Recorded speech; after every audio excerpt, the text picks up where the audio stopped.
Good evening, Nighthawks. I come to you tonight with another tale of wonder, of hunting, and mystique.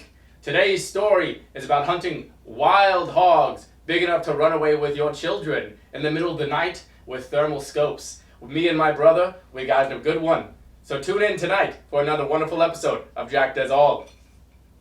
So the first factor you need to know about this weekend's successful hog hunt was the weather. We went out there with the expectation it was going to be pretty chilly in the mid-30s.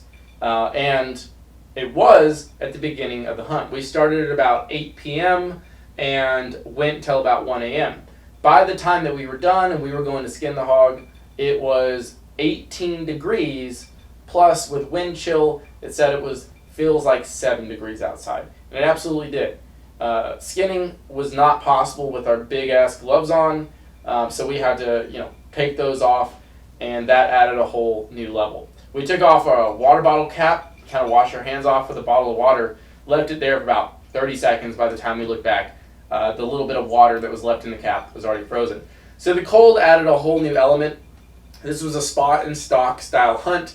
It was an absolute blast. We were using some AR-10s with a .308 caliber with a Thor thermal.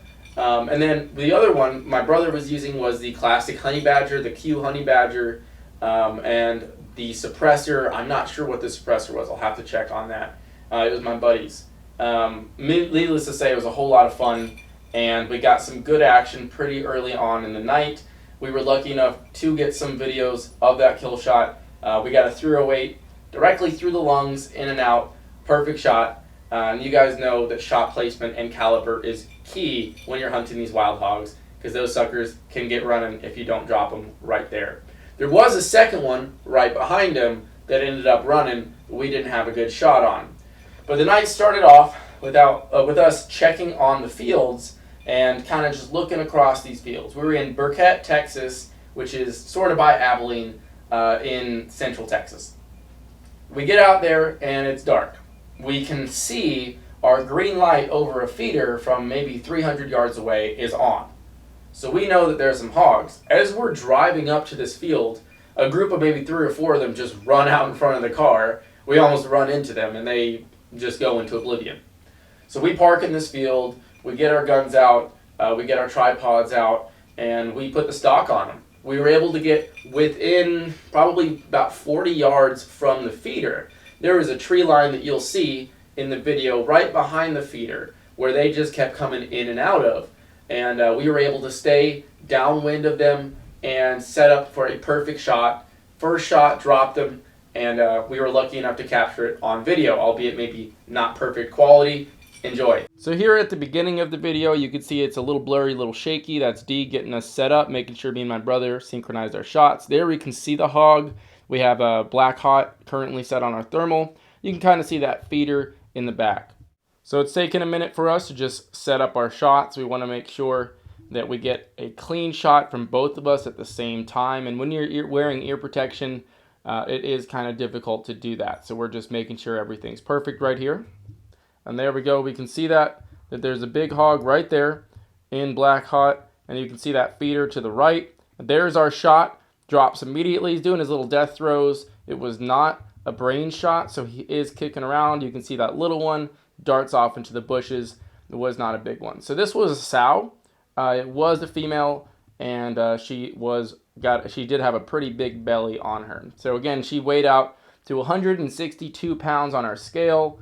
So not the biggest, but definitely a delicious weight where they're not too old and tough, but you still get a good amount of meat. So here we go. We're approaching it.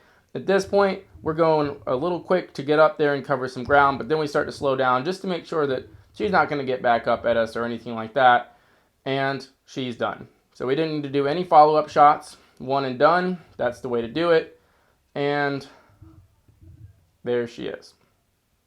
So quick, clean, ethical kill. Nothing too crazy for the cutters. It is a sow, not a boar. However, still some great meat. So special thanks to Dimitro Deshay, awesome guy, the best in the business, always puts them on him, and it's just a whole lot of fun, and of course works with the great Fleming Day Hunts. So check them out. I'll put their Facebook page down below. Those guys know how to have some fun and know how to put you on some hogs and get you some action. Every time I'm out there, it's another thing. Last time, we got a coyote in the bag and we got a 300 pounder. Put a quick picture there. This time, we walked away with a little bit smaller hog. It was a respectable 162 pounds, and we got some good meat off of that. We did kind of blow up the front shoulders a little bit with that 308, pierced right through the lungs, but it did kind of nick those front shoulders, so we weren't able to get the full hocks off that guy. But delicious meat nonetheless. All right, now that was this story. We'll be back next week and hopefully every week after that for the next long time with a new hunting or fishing story for you.